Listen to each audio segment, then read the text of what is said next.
हरे राम राम राम हरे हरे। तो श्री चैतन्य महाप्रभु रूप गोस्वामी धर ब्रज के उस रस को, हरिदास ठाकुर के नाम की महिमा को, सनातन के गोस्वामी धर भक्ति के सिद्धांत को प्रकाशित किए। उसी भांति कहा जाता है, भक्ति प्रेम तत्व कहे राय करी वक्ता, आपनी प्रद्युम्न मिश्र सहय श्रोता। तो भक्ति प्रेम का जो तत्व है, वास्तविक हम जब श्री चैतन्य चरितामृत में दो स्थान है, मध्य लीला और अंत लीला। मध्य लीला में अध्याय 8 आता है, जहां पर हम कल गुरु महाराज के मुख से सुन रहे थे। इसके पूर्व भी हम, जैसे कल पद्मालिपुर ने कहा कि लगभग 7 दिनों तक महाराज श्री के मुख से श्री चैतन्य महाप्रभु रामानंद राय संवाद की चर्चा को सुना गया है। भक्ति की मूलभूत धरातल से भक्ति की सर्वोच्च पराकाष्ठा जो है, साध्य साधन तत्व निरूपण। क्या साध्य होना चाहिए, वर्णाश्रम से प्रारंभ करते हुए अंततः शरणागति, ज्ञान मिश्र कर्म मिश्र भक्ति, ज्ञान मिश्र भक्ति और फिर शुद्ध भक्ति। फिर तत्पश्चात उसमें भी शांत रस, दास्य रस, साख्य रस, वात्सल्य रस, माधुर्य। फिर माधुर्य में फिर गोपियों का भाव, परकीय भाव, और गोपियों के भाव में सर्वश्रेष्ठ भाव कौन सा, तो श्रीमती राधा रानी का भाव। ये समस्त और अंततः सबसे अत्यंत गूढ़तम श्रीमती राधा रानी का जो तत्व है, जिसको आज तक वहां वर्णित किया जाता है कि इस तरह से चर्चा नहीं की गई है, श्री चैतन्य महाप्रभु रामानंद राय के मुख से सुने हैं। और आगे अंत लीला में हम देखते हैं, अंत लीला में एक अध्याय आता है, यहाँ पर प्रद्युम्न मिश्र नाम के जो भक्त हुए हैं, प्रद्युम्न मिश्र जब श्री चैतन्य महाप्रभु के पास पहुंचते हैं और श्री चैतन्य महाप्रभु से कहते हैं कि मैं भगवान श्री कृष्ण के विषय में सुनना चाहता हूं, जिसका वर्णन अध्याय 5 में आता है, अंत लीला में, जहां पर प्रद्युम्न मिश्र जाकर महाप्रभु से कहते हैं, मैं तो अत्यंत दीन अधम गृहस्थ हूं। वास्तविक मेरा ये सौभाग्य है कि मैंने अत्यंत दुर्लभ आपके चरणों को प्राप्त किया है। हे महाप्रभु, मैं आपके मुख से श्री कृष्ण की कथा सुनना चाहता हूं। कृपया मुझ पर कृपा कीजिए और श्री कृष्ण की कथा बताइए। तो चैतन्य महाप्रभु की कैसी विलक्षणता है। श्री चैतन्य महाप्रभु क्या कहते, प्रभु कहे कृष्ण कथा आमी नाही जानी, सब रामानंद जाने तार मुखे सुनी। तो कहते महाप्रभु कह रहे हैं कि हे प्रद्युम्न, तुम मुझे पूछ रहे हो कृष्ण कथा, मैं तो कृष्ण की कथा जानता ही नहीं हूं। सब कुछ रामानंद राय जानते हैं, उनके मुख से मैंने सुनी है कथा। वास्तविक तुम्हारा बहुत बड़ा भाग्य है कि तुम्हारे मन में ऐसी इच्छा हुई है। इस संसार में श्री कृष्ण की कथा को सुनने के लिए यदि किसी के मन में रुचि आ जाए, श्री कृष्ण की कथा सुनने की लालसा आ जाए, श्री चैतन्य महाप्रभु कहते हैं वो वास्तविक भाग्यशाली जीव है। जिस प्रकार से भागवत के प्रथम स्कंद में कहा गया है, धर्म स्वानुष्ठित पुंसा विश्वक्सेन कथा सुय नुत्पादयति रतिम श्रम एव ही केवलम। आप अपने निहित धर्म का, जब कर्तव्य का पालन कर रहे हैं, अपने अपने वर्ण, अपने अपने आश्रम के अनुसार जो भी कर्तव्य आप कर रहे हैं, उनकी उस क्रियाओं की सार्थकता का मापदंड क्या है। कैसे पता चले हमारी क्रिया जो हो रही है वह क्रिया धर्मोचित है। तो कहा जाता है वह क्रिया करते करते आपका जब श्री कृष्ण की कथा में रुचि जागृत होती है क्या। This is the test. आप जो कुछ कर रहे हैं, अपने घर में कोई गृहिणी अपने कार्य कर रही होंगी, कोई व्यक्ति व्यवसाय कर रहा है, तो कोई व्यापार कर रहा है, तो कोई विद्या अर्जन कर रहा है, अपने समस्त कार्यों को करते हुए कितना अधिक आप भगवान के विषय में सुनने के लिए आतुर होते हैं। तो वहां पर कहते हैं, और वास्तविक रामानंद पाश याई करह श्रवण, कि तुम्हें क्या करना चाहिए, तुम्हें रामानंद राय के पास जाना चाहिए, और उनके मुख से कथा सुननी चाहिए। तो यह एक विशेष रूप से मैं जिस तो श्री चैतन्य महाप्रभु अलग अलग भक्तों के द्वारा अलग अलग गुणों को जो प्रकट किए हैं, अलग अलग भक्तों को माध्यम बनाए हैं। तो यह विशेषता है श्री चैतन्य महाप्रभु हम जो देख रहे हैं रामानंद राय के जीवन में। रामानंद राय सबसे प्रमुख प्रवक्ता बने हैं वैदिक शास्त्र के मर्म को बतलाने के लिए।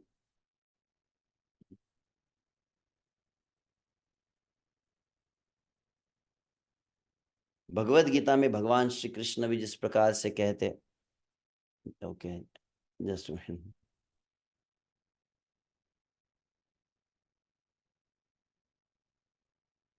तद्विद्धि प्रणिपातेन परिप्रश्नेन सेवया उपदेक्षन्ति ते ज्ञानम ज्ञानिनस्तत्त्वदर्शिनः।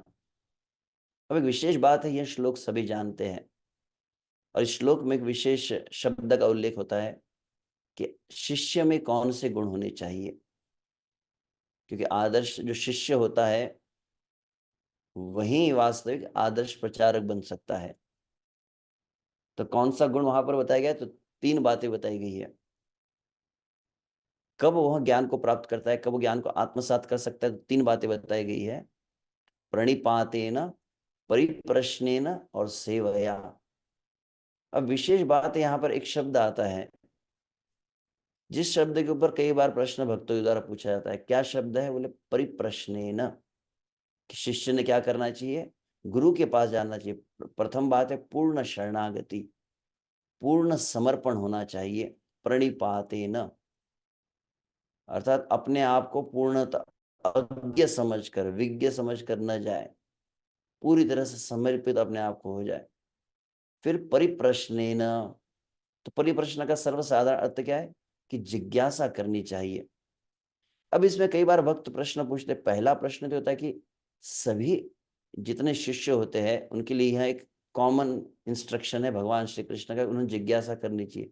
परंतु सभी शिष्यों को क्या व्यक्तिगत अवसर प्राप्त हो पाता है गुरु से जिज्ञासा करने का, तो व्यवहारिक उत्तर है कि नहीं हो पाता।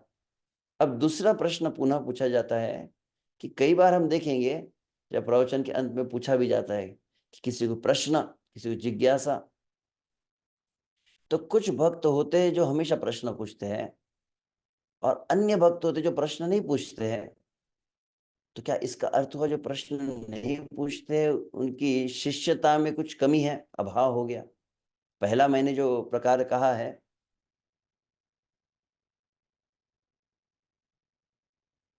वह है कि व्यक्तिगत अवसर प्राप्त नहीं होता।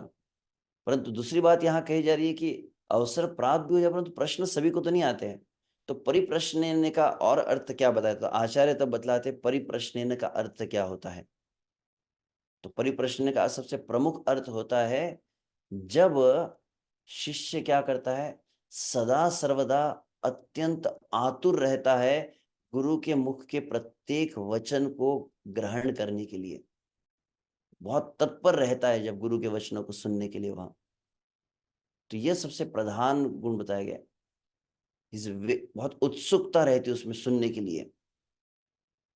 अन्य भक्त कभी प्रश्न पूछते हैं तब आपकी उत्सुकता कितनी है उसे सुनने के लिए, वहां बताया जाता है। और दूसरी बात वहां पर कही गई है कि कितना अधिक लोभ है आपको गुरु से सुनने के लिए। जैसे मैं कहता यहाँ पर तो श्री चैतन्य महाप्रभु रामानंद राय से सुन रहे, बस इसी बात को मैं विचार कर रहा हूँ बार बार। महाप्रभु कहते हैं कि मुझे सार्वभौम भट्टाचार्य ने भेजा है और मुझे कहा था कि मैं तुम्हारे मुख से सुनूं। केवल इतना ही नहीं, आगे चलकर जब महाप्रभु गंभीरा में रहे हैं तो प्रधान रूप से रामानंद राय तो थे जो गान करते थे। चंडीदास के गीत है, गीत गोविंद है, इनका गान कौन करता था, रामानंद राय के मुख से सुनते चैतन्य महाप्रभु। तो कभी कभी हम तो देखते, अब कहना उतना उचित नहीं लगता, परंतु कई बार देखा गया है कि धीरे धीरे हम जब कुछ ज्ञान को अर्जन कर ले, थोड़ा ज्ञान अर्जन हो जाए तो हम एक प्रवृत्ति हो जाती है, हम ही बोलना चाहते हैं, हम अधिक कहना चाहते हैं, तब क्रमशः धीरे सुनने की प्रवृत्ति कम होने लगती है। जितना अधिक अगर आप प्रचार करने लगे तो फिर लगता है कि अब हम जानते हैं सब कुछ, तो क्रमशः सुनने की जो प्रवृत्ति कम हो जाती है। किसी ने ऐसा वाक्य कह भी दिया, विचित्र बात, कि सभी को आमंत्रित किया जाए, आप जूम पर ज्वाइन हुई, जूम पर जप कीजिए, जूम पर जपा टॉक सुनिए। तो किसी ने कह दिया कि अरे महाराज जी हमेशा प्रवचन देते रहेंगे तो हम प्रवचन कब देंगे फिर, महाराज से सब सुनेंगे तो हमसे कब सुनेंगे। तो बहुत ही अचरज हो गया, ऐसा वचन कोई उसके मन में ऐसा भावना कैसे आ गई। मतलब गुरु हमेशा ही इतने साल से तो प्रवचन गुरु दे ही रहे, अब गुरु जी ने कम बोलना चाहिए, हम बोलना चाहिए। ऐसी बात, ऐसा मन में विचार आना वास्तविक कैसा मतलब विचित्र ये भावना है, या दुर्भावना कह सकते हैं इसे, कि हम अधिक कहना चाहते हैं गुरु से सुनने की वह आतुरता नहीं है, गुरु से सुनने की तत्परता नहीं है।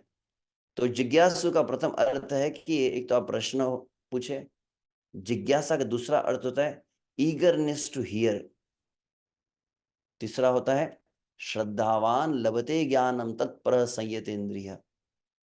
आपकी श्रद्धा जब एकदम सुदृढ़ हो जाती, किसमें, गुरु जो कहने वाले हैं, ये जो कुछ कहेंगे इसे मैं करने के लिए भी तत्पर हूं। श्रद्धावान लभते ज्ञानम, श्रद्धा है उसको ग्रहण करने की, और तत्पर शब्द है उसका, और इमीडिएटली रेडी टू अप्लाई। गुरु ने ये कहा है, अरे गुरु जी तो बोलते ही रहते हैं, हमको क्या करना है, इस कान से उस कान, ऐसा नहीं, उसको तुरंत हम आत्मसात करके तत्पर हो जाए सुनने करने के लिए। So first is eagerness to hear, second is the receptivity, and third is willingness to apply, जिसे कहा जाता है। यह प्रमुख बात होती है। तो यहां पर हम देख रहे हैं श्री चैतन्य महाप्रभु जो रामानंद राय के जीवन में, और भी मतलब ऐसे रामानंद राय के जीवन का आगे का जो भाग में जो कहना चाहता था वो तो रह गया, कि इस बात को ही मैं बहुत विचार कर रहा था जहां पर बतलाया गया। तो ऐसा जो रामानंद राय को श्री चैतन्य महाप्रभु के संवाद के बीच की प्रथम बात जो हुई है, तो श्री चैतन्य महाप्रभु ने अलग अलग भक्तों को निमित्त बनाकर, तो रामानंद राय एक विशेष भक्त है, श्री चैतन्य महाप्रभु जो राधा रानी के महाभाव को लेकर आए हैं, जो अत्यंत गूढ़तम है, जिसको समझ पाना, उसका आस्वादन अनुभव तो बहुत दूर की बात है, उसको समझना भी अति दुर्लभ है। तो उस राधा रानी के उस महाभाव को चैतन्य महाप्रभु लेकर आए, तो वह जो भाव है राधा रानी का कौन समझ सकता है, तो बतलाया जाता है 3.5 भक्तों का नाम लिया जाता है।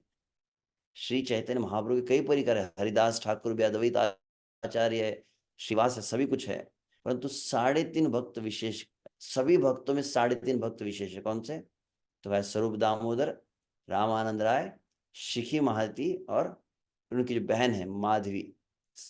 तो इन 3.5 भक्तों में रामानंद राय की गणना ही है, तो साधारण भक्त नहीं है।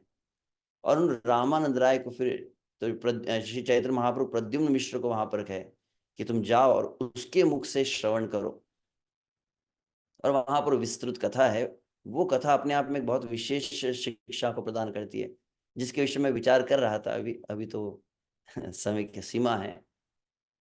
तो रामानंद राय के जीवन में जो विशेष उन्होंने बहुत ही एक विलक्षण ऐसे आचरण को प्रकाशित किया है।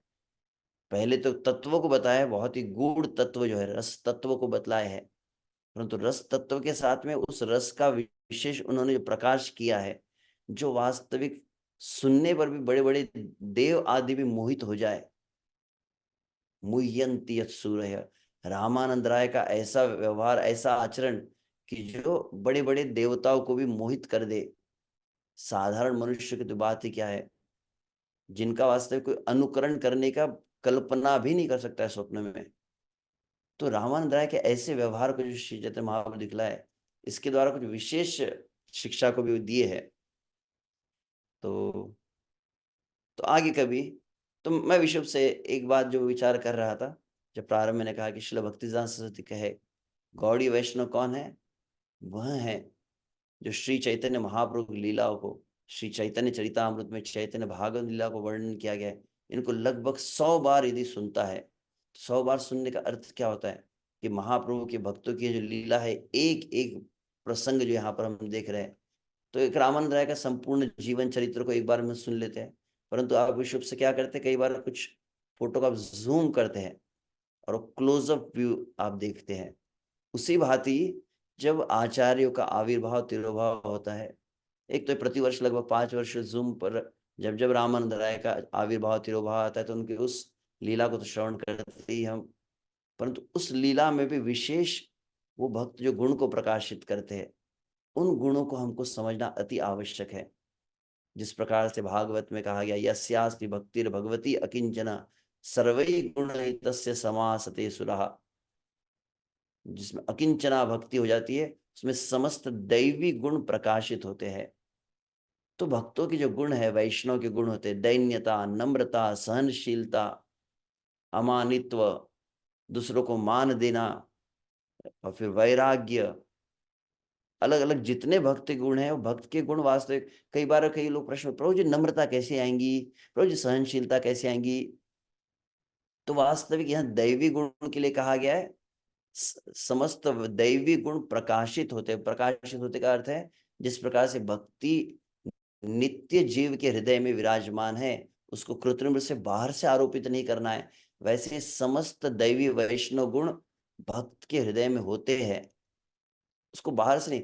कुछ सेमिनार अटेंड करेंगे प्रभु जी और कुछ ऐसी टेक्निक बताइए जिससे में नम्रता आ जाए, तो यह भी एक प्रयास है, परंतु आरोह पंथ हुआ।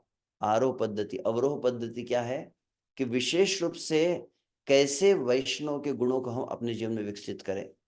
तो वहां पर बतलाया जाता है कि प्रत्येक गुण को श्री चैतन्य महाप्रभु लीला में आप देखते हैं, दैन्यता कैसे प्रकाशित हुई तो रूप सनातन के द्वारा, सहनशीलता कैसे प्रकाशित हुई तो हरिदास ठाकुर के द्वारा, वैराग्य कैसे प्रकाशित हुआ तो रघुनाथ दास गोस्वामी के द्वारा, भागवत के प्रति प्रेम सनातन गोस्वामी, भागवत का गायन करने का जो विशेष गुण है किसने प्रकट किया तो रघुनाथ भट्ट गोस्वामी ने।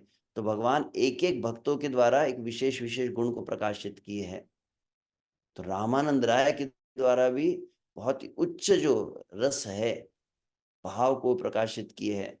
तो कैसे ये भाव आते हैं तो बतलाया जाता है कि जब विशेष रूप से इन भक्तों के लीलाओं का निरंतर सुनने लगते हैं तो क्या होता है, तो बोले एक होता है ट्रेलर और दूसरा होता है मूवी। ट्रेलर का प्रयोजन है कि आप मूवी देखते हैं ना, ट्रेलर के द्वारा आपको लालसा जागृत हो जाती है।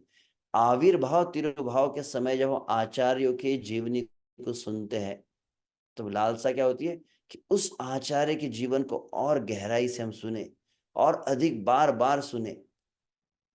तो केवल एक बार सुनने से जब लालसा आ गई, रामानंद राय का जीवन, रामानंद राय कैसे वचन कहे जिनको चैतन्य महाप्रभु सुन रहे हैं, रामानंद राय ने कैसे आचरण को प्रकाशित किया, तो इसको और अधिक पुनः पुनः सुनते हैं। तो पहली बात होती है कि वह गुण, जिस दैवी गुण को आप आशा करते हैं प्राप्त करने की, वह दैवी गुण जिन भक्तों के जीवन में प्रकाश होता है, ऐसे भक्तों का संग करना चाहिए। तो वर्तमान में हमारी चारों तरफ जो भक्त होते हैं उनमें भी वह गुण प्रकाशित होते हैं, और पूर्ववर्ती जितने आचार्य है, गौर पार्षद है, उनमें भी यह गुण प्रकाशित हुए। तो उनके जब आविर्भाव तिरोभाव में आप उनका श्रवण कर रहे हैं, आप जब रामानंद राय की कथा को श्रवण कर रहे हैं, इसका अर्थ क्या हुआ, आप रामानंद राय का संग प्राप्त कर रहे हैं। तो उन भक्तों का संग प्राप्त किया जाता है, उन भक्तों के उस चरित्र को बहुत अधिक श्रवण किया जाता है, और उन भक्तों के जब चरित्र को श्रवण किया जाता है, पुनः पुनः बार बार सुना जाता है, तो क्या होता है, क्रमशः उन भक्तों के साथ एक संबंध, उन आचार्यों के साथ, हमारे जितने आचार्य हुए, षड गोस्वामी गण है, रामानंद राय, स्वरूपदास, इनके प्रति एक संबंध भाव हो जाता है। तो पहले होता है उनके उसमें श्रवण किया जाता है, क्रमशः फिर उनके प्रति कुछ संबंध भाव होता है, और उनके उस विशेष गुण को, कैसी नाम की प्रति निष्ठा, तो हरिदास ठाकुर, नम्रता कैसी, कृष्णदास कविराज गोस्वामी की दैन्यता। तो आप उनके चरित्र को सुनते सुनते उस गुण को देखकर आपको एक विशेष इंस्पिरेशन मिलता है, एक प्रेरणा मिलती है, कैसी नम्रता है, कैसी दैन्यता है, सहनशीलता। हरिदास ठाकुर को कैसी 22 बाजार में मारा गया परंतु समस्त प्रकार के कष्टों को सहन की है, कैसी अकिंचनता है। तो श्रीधर कोलबेचा का आप जीवन देखते हैं। तो ऐसे भक्तों के जीवन को आप जब सुनते रहेंगे, सुनते रहेंगे, सुनते रहेंगे, तो क्रमशः आपके हृदय में उनके प्रति एक संबंध जागृत होता है, और उनके उस विशेष गुण से आप बहुत they become your role model. जैसे आजकल का किसी का विराट कोहली, को सचिन तेंदुलकर, अमिताभ बच्चन, ऐसे लोगों के रोल मॉडल बनते हैं, या आचार्य हमारे जीवन का रोल मॉडल बन जाते हैं। इनका यह गुण मुझ में कैसे आएगा, तो गुण प्राप्त कैसे होता है, तो पहले गुण की लालसा आती है, पहले प्रेरणा होती है, फिर लालसा होती है कैसे प्राप्त होगा। तो पुनः पुनः उनके जीवन को हम सुनते हैं, और तब सुनते सुनते देखते वास्तविक इनका यह जो गुण कैसे आ सकता है, इनकी कृपा से आ सकता है। तो उन आचार्यों को उनके आविर्भाव तिरुभाव में हम प्रार्थना करते हैं, आप में जैसे ये विशेष आपने इस गुण को प्रकाशित किया है भक्त के, तो मुझ पर कृपा करे।